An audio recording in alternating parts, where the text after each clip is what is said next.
Okay. Hello my friends, today I would like to show you the degradation of my battery Tesla Model Y 2023.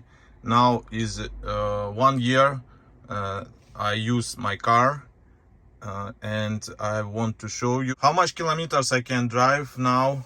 Now is 100% and now is 410 kilometers I can drive.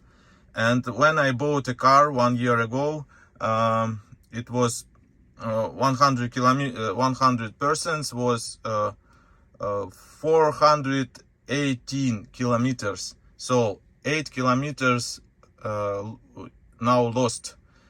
It means about 2% is degradation of my battery. If you have a Tesla, you can write about degradation of your battery. And my car odometer shows me that now is distance 19,330 kilometers. You can see it. Thank you for watching and bye bye.